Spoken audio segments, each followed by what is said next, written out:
শেষ কইরা যুবক ছেলে বাবার জানাজা আমি পড়াইলাম, বিশ্ববিদ্যালয়ে পড়ুয়া ছাত্র কান্না করতেছে, কান্নায় ভেঙে পড়েছে। আশেপাশের যারা আছে বুঝাইতেছে, আঙ্কেল চিন্তা করো না, তোমার বাবা মরছে, আমরা তো বাইসা আছি, টেনশন নাই, কাঁদো কেন, আমরা আছি, আমরা তোমার বাবার মতো। ছেলেটাই ডাক দেয়া কয়, চাচা যান, ও আঙ্কেল বাবা মারা গেছে এই জন্য কাঁদি না। কয় তাইলে কাঁদেন কেন, কি কারণে আপনার চোখে পানি? কয় আমাকে আমার বাবা বিশ্ববিদ্যালয়ে পড়াইছে, এমন কোনো অর্থ নয় আমার বাবা আমার পিছের পায়ে পড়ে নাই, আমারে সব শিক্ষা দিয়েছে। কিন্তু আমার বাবার মৃত্যুর পরে আপনি যখন তাকবীরে তাহরিমা বানছেন, আল্লাহু আকবার বলছেন, হাত বাইন্দা যে কি পড়তে হয়, কোন দোয়াটা যে বাবার জন্য করতে হবে, এই শিক্ষাটুকু আমার বাবা আমারে কোনোদিন দেয় নাই। এই জন্য আমি সন্তান কান্দেছি, আমার বাবার এত অবদান, আমার বাবা কষ্ট না করলে আমি শিক্ষা অর্জন করতে পারতাম না। কিন্তু বিদায় কালে আমার বিপদের সময় আমি তো 2 পয়সার উপকার আমার বাবারে করতে পারলাম না, এই জন্য আমি কাঁদি। যেই বাবা খায়া না খায়া আমার জন্য এত চিন্তা করলো, এত টেনশন করলো, এত গাড়ি বাড়ি করলো, অথচ ওই বাবার অন্তিম মুহূর্তে, ওই বাবার বিদায় কালে বাবারে কেমনে কবরে নামাইতে হয় তা আমি জানি না, ইমাম সাহেবের ভাড়া করে নিতে হয়। ইমাম সাহেব বাপ মরছে, কালসি কবরস্থানে চলেন, এই কবরে কেমনে নামাইতে হয় ইমাম সাহেব আপনি একটু শিখাইয়া দিয়ে। আমার বাবার বিদায় দাও আমি জানি না, বাবার জন্য হাত তুলতে জানি না, দোয়া করতে জানি না, অথচ এই সন্তানরে তুমি আকদুম বাগদুম ঘোড়ার দুম সাজে শিখাইলা, হাট্টিমা টিম টিম তারা মাঠে পারে ডিম শিখাইলা, কিন্তু কোরআন শিখাইলা না। এই জন্য ও এলাকার মা বোনেরা, ও যুবক ভাইয়েরা, ও এলাকার সন্তানেরা, তোমরা আজকে গিয়ে আমাকে বলবো, মা গো আমি শিখবো না আর হাট্টিমা টিম টিম, মাদ্রাসাতে পড়বো গিয়ে আলিফ লাম আর মিম। কথা ঠিক না ব্যাঠিক যারা গান? আল্লাহ তুমি সব সন্তানগুলো কবুল করো, জোরে কার আমিন। চাকরি করে সেখানে গিয়েও খোঁজ খবর নেই, আবার বাড়ির আশেপাশে গিয়েও কি নাই, খোঁজ খবর নাই। তার শিক্ষা জীবন কোথায় পড়াশোনা করেছে সেখানে গিয়েও কি নাই, খোঁজ খবর নেই। কারণ মেয়ের বাবা জানে যে আমার মেয়েটাকে যে তার হাতে তুলে দেব, কিভাবে থাকবে, কোন পরিবেশে থাকবে, হ্যাঁ, ছেলের বাড়িতে গিয়া কোন টয়লেটটা ইউজ করবে। অনেক সময় দেখা গেছে তাদের টয়লেটের প্রয়োজন নাই, একটু টয়লেটে যাবে, চিন্তা করে যে আমার মেয়ে আইসা এখানে যে টয়লেটটা ইউজ করবে এটা সুন্দর কিনা অসুন্দর, এটাও কি করে, যাচাই করে। আমি ঠিক বললাম না ঠিক বললাম? তারপরে ছেলের ভাই বোন কতজন, বংশটা কেমন, তাদের পরিবারের স্ট্যাটাস গেট আপটা কেমন, এটাও কি করে, যাচাই করে। আপনি একটা ব্যবসা করবেন, একটা দোকান নেবেন, এটার জন্য সকালে আসছেন আর বিকালে দোকান দিয়েছেন, বিষয়টা কেমন হয়েছে? আগে দেখছেন এই ব্যবসাটা এই এলাকায় চলবে কি চলবে না। তারপরে এই দোকানটা এখানে যে আমি নিব, এই পরিমাণ ভাড়া দিয়ে, এই পরিমাণে অ্যাডভান্স দিয়ে আমি লাভবান হব না লস হবে, এই বিষয়টাও কি করে, সে চিন্তা ভাবনা করে।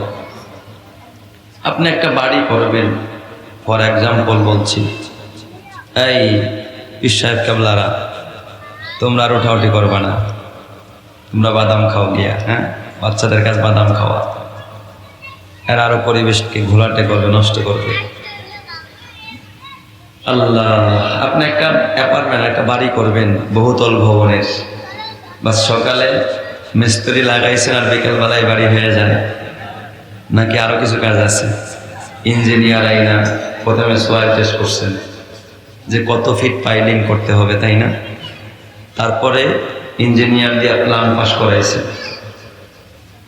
পাস করাইছেন, তারপরে এটার জন্য আপনি ব্যাংক ব্যালেন্স করেছেন, কিছু টাকা জমা করেছেন, যেই পরিমাণ টাকা দিয়ে আমি এই বিল্ডিংটা করতে পারবো কিনা, আমার মাল সামানা কোথায় থাকবে, কোন কোয়ালিটির মিস্ত্রি দিয়ে আমি কাজ করব, কয়টা ডাইনিং হবে, কয়টা ড্রয়িং হবে, সব কিছু আপনি সুন্দরভাবে, সব নিখুঁতভাবে আগে বুঝে শুনে প্রস্তুতি নিয়ে তারপরে কি করেন, কাজ শুরু করেন। আচ্ছা, আমার মা খালারা দেখবেন এরা কি করে জানেন, আগামীকাল সকালে গ্যাস তো থাকে না, সারাদিন রান্নাও করতে পারে না, সকালবেলা রান্না বসাইতে হয়। কি রান্না করবে এটা কি সকালে ওইটা চিন্তা করে, রাতের বেলায় আগে থেকে মেমোরিতে ঢুকাইছে আগামীকালকে হ্যাঁ, রুই মাছ রান্না করব, ডাল চচ্চড়ি করব, আর একটা লাউ ভাজি করব, আর এক পদের ভর্তা করব। এই প্রিপারেশন কিন্তু সকালে না, আগের থেকে তার মাথায় আছে।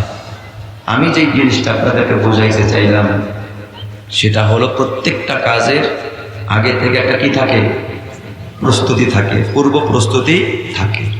প্রস্তুতি ছাড়া কোনো কাজ কি হয় না, ভালো হয় না। প্রস্তুতি ছাড়া কোনো কাজ ভালো হয় না। আমরা এই দুনিয়ায় সব কিছুর প্রস্তুতি নিলাম, সব কিছুর প্রস্তুতি নিলাম। মেয়ের বিবাহের জন্য আমার প্রস্তুতি আছে 6 মাস আগে থেকে। ছেলেকে বিয়ে করাবো এই জন্য 2 বছর আগে থেকে ঘর করতেছে, এটা করে মেয়ে দেখা শুরু করছে, সব প্রস্তুতি আছে। বাড়ি করব, এই প্রিপারেশন তো 10 বছর আগে থেকে। অ্যাকাউন্টে টাকা জমাইতেছে, বাড়ি দেখতেছে, কেমনে করবে, প্ল্যান, এটা সেটা সব মাথায় আছে। কিন্তু আপনি যে সকালে উঠে রান্না করবেন আর এই খাবার খাবেন, এর কোনো নিশ্চয়তা আছে? আমার কথার উত্তর দিতে হবে ভাই, আছে? আপনি প্ল্যান করছেন, ইঞ্জিনিয়ার দেখাইছেন, সয়েল টেস্ট করছেন, তারপরে পাইলিং করবেন, এখানে বহুতল ভবন করবেন, এর কোনো নিশ্চয়তা আছে? কোন গ্যারান্টি আছে? আপনি ছেলেকে বিয়ে দিবেন, মেয়েকে বিয়ে দিবেন, ছেলেকে বিয়ে করাবেন, এটা যে আপনি 6 মাস পর করতে পারবেন, কোনো গ্যারান্টি আছে? কোনো নিশ্চয়তা আর গ্যারান্টি নাই। কিন্তু আপনাকে যে মরে যেতে হবে, এটা 1 সেকেন্ড পরও মরতে পারেন, 2 সেকেন্ড পরও মরতে পারেন, 1 দিন পরও মরতে পারেন, 2 দিন পরও মরতে পারেন, 1 সপ্তাহ পর, 1 ঘন্টা পরও মরে যেতে পারেন। বলেন তো, এর জন্য আপনার কি কোনো প্রস্তুতি আছে? কথা বলেন না কেন? আপনি যে মরবেন, পরকাল যে আপনার আসল জায়গা, আসল ঠিকানা, এটা আমরা সবাই বলি। দুনিয়া আসল ঠিকানা নয়, এই পৃথিবী আমার আসল ঠিকানা নয়। তো পৃথিবী আমার আসল ঠিকানা নয়, এটা আমরাও বলি, আপনারাও বলেন। আমার আসল ঠিকানা হলো ওই আখেরাত, ওই কবর। আমার আসল ঠিকানা হলো সেই পরকাল। কিন্তু সেই পরকালের জন্য, সেই আখেরাতের জন্য, সেই কবরের জন্য আপনার আমার কি প্রস্তুতি আছে? আপনি কি এখন বলতে পারবেন যে হুজুর, হ্যাঁ আমি এখন যদি আজরাইল আসে আমি প্রস্তুত আছি আমার জানটাকে দিয়ে দেওয়ার জন্য, এই অবস্থায় যদি আমার জানটা আল্লাহর কাছে নিয়ে যায় আমি ক্ষমা পেয়ে যাব, জান্নাতি হয়ে যাব, এমন একজন মানুষকে এখানে আছেন? এই রকমের প্রস্তুতি আপনার আছে? কথা বলেন না কেন? আছে। কিন্তু মরতে যে হবে এর মধ্যে কোনো সন্দেহ নাই। বাড়ি করবেন, এর মধ্যে কি আছে? সন্দেহ আছে। এই বাড়ির ভিতরে আপনি আরামায়েশ করবেন, ফল ভোগ করবেন, এর ভিতরে সন্দেহ আছে না নাই? ছেলেকে আমেরিকা, কানাডা, তারপরে জাপান, লন্ডন পাঠাবেন, সেখান থেকে বড় ধরনের টাকা আপনাকে পাঠাবে দেশে, আর আপনি আরাম করে থাকবেন, আরামে খাবেন, এর ভিতরে সন্দেহ আছে না নাই? কথা বলেন, আছে না? কিন্তু আপনি যে মরে যাবেন এর ভিতরে কি এক চুল পরিমাণ সন্দেহ আছে? মানুষের বেঁচে থাকাটা অনিশ্চিত, মরে যাওয়াটা নিশ্চিত। কথা বুঝবেন, বেঁচে থাকাটা অনিশ্চিত, মরে যাওয়াটা নিশ্চিত। দুনিয়া হলো ধোঁকার বস্তু। ওমা হাযিহিল হায়াতুদ দুনিয়া ইল্লা মাতাউল গুরুর। আল্লাহ বলছে দুনিয়া ধোঁকার বস্তু, সাপের খেলার মতো। সারাদিন খেলা দেখছে, মজা পাইছে রে, বেলা ডুবে গেছে, খেলা ভেঙে গেছে। 3 ঘন্টার খেলা, বিশ্বকাপ খেলা বলেন, যত T20 খেলা বলেন, 3 ঘন্টার খেলা শেষ, সব গ্যালারি ভেঙে গেছে, সব তছনছ হয়ে গেছে।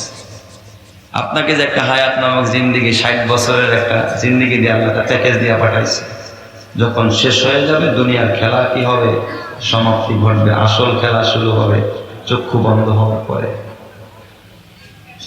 দুনিয়ায় আপনি 30 বছর পর্যন্ত পড়াশোনা করছেন, 25 বছর পর্যন্ত নিজের ক্যারিয়ার গড়ছেন, এরপরে চাকরি নিয়েছেন, মাত্র 20 বছরেই রিটায়ার্ড। এই 20 বছর আপনি আরাম করবেন, আয়েশ করবেন, ছেলের চিন্তায়, মেয়ের চিন্তায়, নিজের চিন্তায় আপনি বিভোর হয়ে রইলেন। অথচ অনাদিকাল, অনন্তকাল যে আখেরাতে আপনাকে থাকতে হবে, যে পরকালে আপনাকে অনাদিকাল, অনন্তকাল থাকতে হবে, যার শুরু আছে শেষ নাই, এর জন্য আপনার কোনো প্রস্তুতি নেই। তাহলে আপনারা বলেন, যারা অনন্তকাল, অনন্ত অসীম কালকে ভুলে ক্ষণস্থায়ী কাল নিয়ে ব্যস্ত থাকে, এরা বুদ্ধিমান না বোকা? কথা বলেন না কেন? আল্লাহ নবী এই কথা হাদিসে বলছে, আল কাইয়্যিসু মান দানা নাফসাহু ওয়া আমিলা লিমা বাদাল মাউত।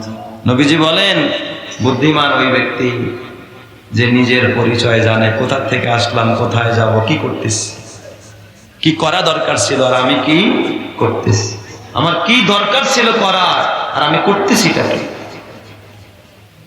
ও আমিলা লিমা বাদাল মাউত, আর পরকালের জন্য পাথেও যোগায়।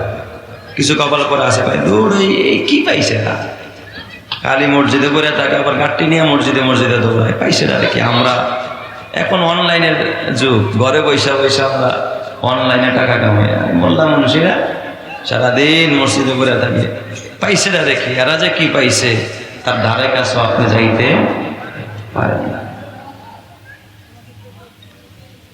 এই জন্য আল্লাহ তাআলা সূরা হাশরের 18 নম্বর আয়াতের মধ্যে আপনাকে সতর্ক করতেছে। শুধু পুরুষদেরকে না, নারীদেরকে আল্লাহ তাআলা সতর্ক করতেছে। আল্লাহ তাআলা বলেন, ইয়া আইয়ুহাল্লাযীনা আমানুত্তাকুল্লাহ, হে ঈমানদারেরা তোমরা আল্লাহকে ভয় করো। কাকে ভয় করতে বলছে? আল্লাহকে। দুনিয়ার মানুষ, এই দুনিয়ার নেতা নেত্রীদেরকে, দুনিয়ার গরিব হয়ে যাওয়া, দুনিয়ার এই সমস্ত ফিতনা ফাসাদকে যতটা ভয় পায়, আল্লাহকে ততটা ভয় পায় না। আল্লাহ বলে, আমানুত্তাকুল্লাহ, হে ঈমানদারেরা তোমরা আল্লাহকে ভয় করো, আল্লাহকে ভয় করো। এই কথাটা আল্লাহ তাআলা কোরআনে এক জায়গায় নয়, অসংখ্য জায়গায় আল্লাহ তাআলা বলেছেন আল্লাহকে ভয় করো। এরপর আল্লাহ তাআলা এই সতর্ক করলেন, খেয়াল করেন কথাগুলো। এরপর আল্লাহ কি কয় দেখেন, ওয়াল তানজুর নাফসুম মা কদ্দামাত লিগাদ, এবং প্রত্যেক নফসকে, প্রত্যেক ব্যক্তিকে ভেবে দেখা দরকার যে তুমি আগামী কালের জন্য কি সঞ্চয় রেখেছো। তার মানে মেয়ে বিয়ে দেওয়ার জন্য কয় টাকা জমাইছো, এটা আল্লাহ কইছে। বাড়ি করার লেগে কয় লাখ ব্যাংকে জমাইছো, এইটা আল্লাহ ভাইবা দেখতে বলছে। ওয়াল তানজুর, এর মানে হলো ভেবে দেখা দরকার প্রত্যেক নফসকে, প্রত্যেক ব্যক্তিকে। আমাকেও ভাবা দরকার, আপনাকেও ভাবা দরকার। আমার ওই 5 তলা বাড়িওয়ালা ভাইকেও ভেবে দেখা দরকার, তার বাড়ির ভাড়াটিয়া ভাইকেও ভেবে দেখা দরকার, ওই নারীকেও ভেবে দেখা দরকার, পুরুষকেও ভেবে দেখা দরকার, 5 তলার মালিককেও চিন্তা ভাবনা করে দেখা দরকার, গাছতলায় ফুটপাতে পড়ে আছে তাকেও ভেবে চিনতে, বুঝে শুনে চিন্তা করে দেখা দরকার। আল্লাহ বলে, ওয়াল তানজুর, ভেবে দেখা দরকার প্রত্যেক নফসকে। ওয়াল তানজুর নাফসুম মা কদ্দামাত, প্রত্যেক আত্মাকে, প্রত্যেক মানুষকে ভেবে দেখা দরকার মা কদ্দামাত লিগাদ, আগামী কালের জন্য সে কি প্রস্তুত রেখেছে। কালকে যদি মরণ আইসা যায়, আজরাইল আইসা যদি কয়, ও 5 তলা বাড়িওয়ালা চলো এখন তোমার সময় শেষ, তুমি যদি বলো 5 তলা বাড়িটা কবরে নিয়ে যাব, বাড়ি তোমার কবরে যাবে না। তুমি যদি বলো আমার পাজারো প্যারানো গাড়িটা কবরে নিব, তোমার গাড়ি কবরে যাবে না। তুমি যদি বলো আমার ব্যবসা কবরে নিব, ব্যবসাও তোমার কবরে যাবে না। তোমার ওই বিসিএস ক্যাডার সন্তানকে কবরে নিবা, সন্তানও তোমার কবরে যাবে না। তুমি যদি বলো আমি ওসি সাহেব, আমি ডিসি সাহেব, আমার ওই সনদপত্রটা আমি কবরে নিব, তোমার ওইটাও কবরে যাবে না। তাইলে তুমি ভাইবা দেখো কবরের জন্য তুমি কি প্রস্তুত করলা। তুমি দুনিয়ার সব প্রস্তুত করলা, বাড়ি প্রস্তুত করলা, গাড়ি প্রস্তুত করলা, নারী প্রস্তুত করলা, সন্তান প্রস্তুত করলা, ঘর প্রস্তুত করলা, আগামীকাল কি খাইবা এটাও প্রস্তুত করলা। কিন্তু আগামীকাল যদি আজরাইল আসে হাত করা লাগায় তোমার কবরে নিয়ে যায়, ওই কবরের জন্য তোমার কিছুই প্রস্তুতি নাই। কথা ঠিক না ব্যাটিক যারা কয়, দুচি জাত মীরা কাশদ জোরে জোর, দুচি জাত মীরা কাশদ জোরে জোর, একে আবদানা দেগার খাকে গোর, একে আবদানা দেগার খাকে গোর। আরে বাজান, আপনার রিজিক কোথায়, আপনার মরণ কোথায়, এটা একমাত্র যিনি জানেন তিনি কে? ওমা তাদরি নাফসুম মাযা তাকসিবু গাদা, আগামীকাল কি কামাইবা, কি খাইবা, হুজুর কোন কি? এটা তো আমি এন বসেই করতে পারবো। আমার ফ্রিজের মধ্যে কালকে বোয়াল মাছ আনছি, বোয়াল মাছ খাবো। আল্লাহ যদি তোর রিজিকে না রাখি, তুই কেন তোর 14 গোষ্ঠীও তোরে খাওয়াইতে পারবে না? কথা ঠিক না ব্যাটিক জোরে কন। ফ্রিজে থাকলে কি খাওয়ান যায়? আর মিয়া প্লেটের মধ্যে দিছে, বিবি বাইরা দিছে, আল্লাহ রিজিকে না রাখলে তারপরে খাইতে। হঠাৎ ফোন আসছে, অমুক জায়গা অমুক অ্যাক্সিডেন্ট করছে, বিবি রাখো ভাতের প্লেট।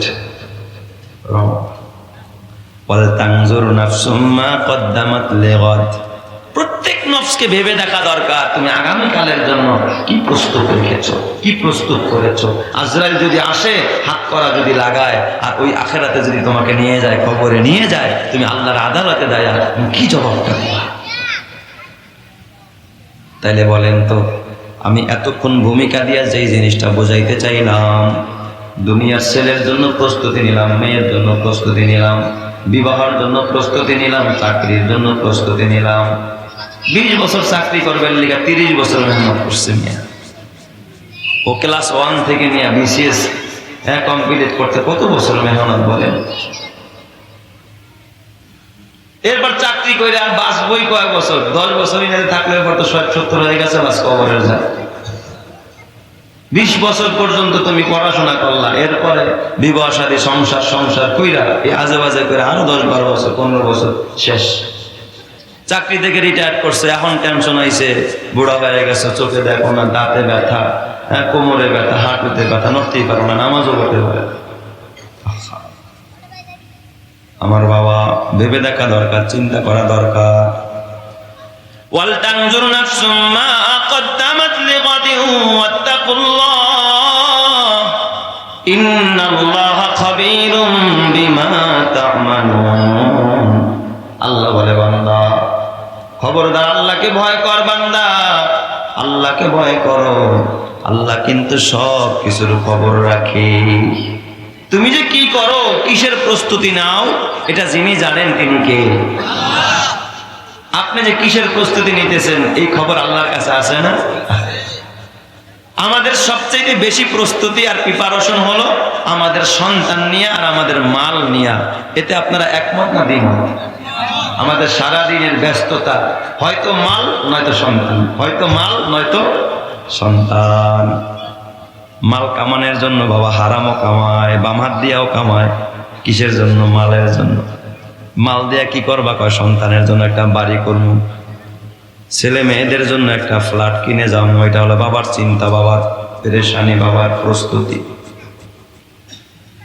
বিবির আরামায়েশের জন্য তুমি হারাম কামাইলা, সন্তানের আরামায়েশের জন্য তুমি হারাম কামাইলা, সুদি ব্যবসা করলা, নামাজ কাজা করলা। আল্লাহ কয় হাইয়া আলাস সালাহ হাইয়া আলাল ফালাহ, বান্দা কামিয়াবের দিকে আয়, নামাজের দিকে আয়। অথচ তুমি সন্তানের বাড়ি করার জন্য তুমি হারাম কামাইতে গেছো, নামাজে যাও নাই। এই আমার বাজান, এমনও যুবক আছে না নাই চাকরির জন্য নামাজ পড়ে না? এমনও বাবা আছে না নাই বাড়ির কাজ করাইতে গিয়া নামাজ ছেড়ে দেয়? আছে না নাই? যেরকম আছে না নাই? তাইলে তো আপনি প্রস্তুতি নিজেরটা নিলেন না, নিলেন ওই ছেলে মেয়ের প্রস্তুতি। তাও ছেলে মেয়ের আখিরাতের প্রস্তুতি না, দুনিয়ার প্রস্তুতি নিলেন আপনি। অথচ আল্লাহ তাআলা কোরআনে বলে, ইন্নামা আমওয়ালুকুম ওয়া আওলাদুকুম ফিতনাহ। আল্লাহ বলেন, এ বান্দা, আমি আল্লাহ কিন্তু দুনিয়াতে তোদেরকে পরীক্ষা করব। পরীক্ষার প্রশ্নপত্র আল্লাহ আগেই ফাঁস করে দিলেন। জানোস নি তোদেরকে আমি কি দিয়া পরীক্ষা করব? আল্লাহ বললেন, ইন্নামা আমওয়ালুকুম ওয়া আওলাদুকুম ফিতনা। আমি তোদের মাল দিয়া তোদেরকে পরীক্ষা করব, আমি তোদেরকে সন্তান দিয়া পরীক্ষা করব। ঠিক না বেঠিক? আল্লাহ ধন সম্পদ দিয়াও, 5 তলা বাড়িটা আল্লাহ দিছে, এটা দিয়ে আল্লাহ কি করতেছে? পরীক্ষা করতেছে। আল্লাহ তারা কোটি কোটি টাকার মালিক বানাইছে, এটা দিয়াও আল্লাহ পরীক্ষা করে। আল্লাহ তাআলা সন্তান দিয়াও পরীক্ষা করে। এমনও বাবা আছে দেখবেন, বাবার বড় স্বপ্ন সন্তানরে BCS ক্যাডার বানাবে, বাবার বড় স্বপ্ন সন্তানরে কানাডার সিটিজেন বানাবে, বাবার বড় স্বপ্ন এই সন্তানকে একজন OCDC বড় চাকরিজীবী কর্মচারী কর্মকর্তা বানাবে। এই জন্য বাবার দুনিয়ার সব শিখায়, অথচ এই সন্তানকে আখিরাতের শিক্ষা দেয় না, দ্বীনি শিক্ষা দেয় না, কোরআনের শিক্ষা দেয় না। কিয়ামত কিয়ামতের ময়দানে এই সন্তান বাবার বিরুদ্ধে আদালতে হালিয়ে মামলা কইরা বাবাকে জাহান্নামে নিয়ে ছাড়বে। কথা ঠিক কিনা? বিশ্বাস হয় না আপনাদের? আমি তো আপনাদের পার্শ্ববর্তী এলাকার মানুষ। একবার এক জানাজা শেষ কইরা যুবক ছেলে বাবার জানাজা আমি পড়াইলাম, বিশ্ববিদ্যালয়ে পড়ুয়া ছাত্র কান্না করতেছে, কান্নায় ভেঙে পড়েছে। আশেপাশের যারা আছে বুঝাইতেছে, আঙ্কেল চিন্তা করো না, তোমার বাবা মরছে, আমরা তো বেঁচে আছি, টেনশন নাই, কাঁদো কেন, আমরা আছি, আমরা তোমার বাবার মতো। ছেলেটাই ডাক দেয়া কয়, চাচা যান, ও আঙ্কেল বাবা মারা গেছে এই জন্য কাঁদি না। কয় তাইলে কাঁদেন কেন, কি কারণে আপনার চোখে পানি?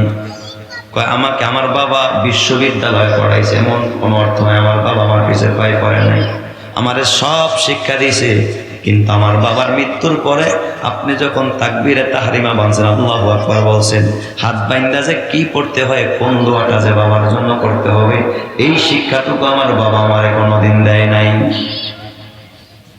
এই জন্য আমি সন্তান কান্দেছি, আমার বাবার এত অবদান, আমার বাবা কষ্ট না করলে আমি শিক্ষা অর্জন করতে পারতাম না। কিন্তু বিদায় কালে আমার বিপদের সময় আমি তো 2 পয়সার উপকার আমার বাবারে করতে পারলাম না। এই জন্য আমি কাঁদি। যেই বাবা খায়া না খায়া আমার জন্য এত চিন্তা করলো, এত টেনশন করলো, এত গাড়ি বাড়ি করলো, অথচ ওই বাবার অন্তিম মুহূর্তে, ওই বাবার বিদায় কালে বাবারে কেমনে কবরে নামাইতে হয় তা আমি জানি না। ইমাম সাহেবের ভাড়া করে নিতে হয়। ইমাম সাহেব বাপ মরছে, কালসি কবরস্থানে চলেন, এই কবরে কেমনে নামাইতে হয় ইমাম সাহেব আপনি একটু শিখাইয়া দিয়ে। আমার বাবার বিদায় দাও আমি জানি না, বাবার জন্য হাত তুলতে জানি না, দোয়া করতে জানি না, অথচ এই সন্তানরে তুমি আকদুম বাগদুম ঘোড়ার দুম সাজে শিখাইলা, হাট্টিমা টিম টিম তারা মাঠে পারে ডিম শিখাইলা, কিন্তু কোরআন শিখাইলা না। এই জন্য ও এলাকার মা বোনেরা, ও যুবক ভাইয়েরা, ও এলাকার সন্তানেরা, তোমরা আজকে গিয়ে আমাকে বলবো, মা গো আমি শিখবো না আর হাট্টিমা টিম টিম, মাদ্রাসাতে পড়বো গিয়ে আলিফ লাম আর মিম। কথা ঠিক না ব্যাঠিক? যারা কারণ আল্লাহ তুমি সব সন্তানগুলো কবুল করো, জোরে কার আমিন।